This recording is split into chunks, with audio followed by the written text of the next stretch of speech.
Benteng Marburg adalah salah satu benteng peninggalan Inggris terkuat di wilayah timur, yang lokasinya berada di Provinsi Bengkulu. Benteng ini dibangun antara 1714 sampai 1719 oleh East India Company atau EIC di bawah kepemimpinan Gubernur Joseph Collet. Dalam sejarahnya, benteng yang digunakan sebagai basis pertahanan Inggris ini pernah dibakar oleh rakyat Bengkulu, namun fungsinya sebagai benteng pertahanan tetap bertahan hingga masa pendudukan Hindia Belanda, Jepang, bahkan pasca kemerdekaan Indonesia. Sejarah benteng Marburg. Sejarah berdirinya benteng Marburg tidak terlepas dari masuk dan berkembangnya IEC, kongsi dagang milik Inggris di Bengkulu setelah kalah dari VOC di Banten. Bengkulu memang menjadi pusat aktivitas IEC di Asia Tenggara. Untuk menandai kepentingan di Bengkulu, Inggris membangun benteng terbesarnya di kawasan ini. Benteng Marburg mulai dibangun pada 1714. Nama Marburg tersendiri diambil dari nama jenderal Inggris terkenal, John Churchill, Duke of Marlborough, yang hidup di awal abad ke-17.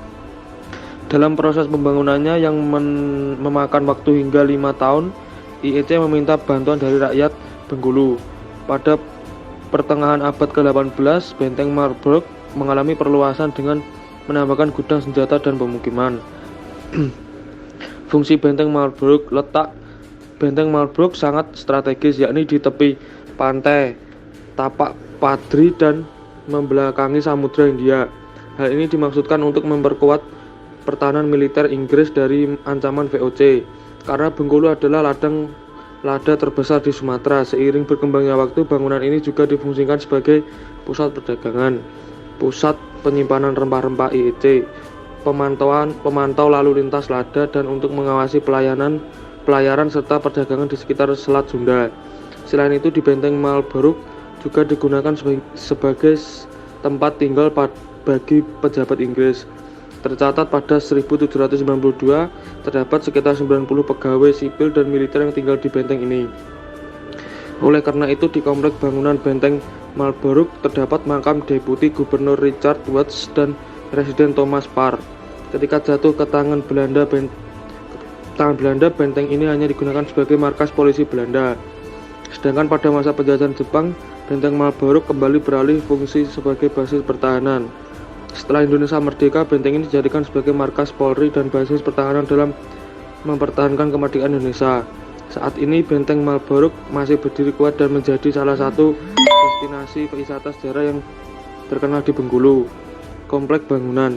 Benteng Marburg terletak di sebuah tanah yang agak tinggi sehingga dapat dengan mudah mengawasi wilayah di sekitarnya. Kompleks bangunan berbentuk kura-kura dengan ukuran mencapai 240 x 170 meter. Sebagai basis pertahanan Inggris, benteng ini dibangun dengan sangat kuat, di mana dindingnya terdiri atas 2 lapis.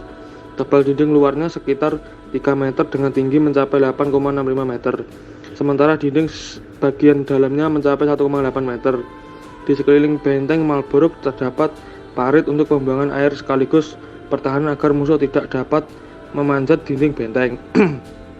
Di dalam benteng terdapat beberapa ruangan yang berfungsi sebagai ruang tahanan, gudang senjata, kantor, serta halaman luas di bagian setengahnya. Sebagai benteng pertahanan, bangunan ini memiliki bastion atau gedung jaga dan 72 meriam. Benteng Marburg sebenarnya juga dilengkapi dengan terowongan bawah tanah yang mengarah ke Pantai Panjang, tapak Polri, dan gedung daerah Istana Gubernur. Sayangnya terowongan-terowongan tersebut kini telah tertutup karena tidak dipelihara.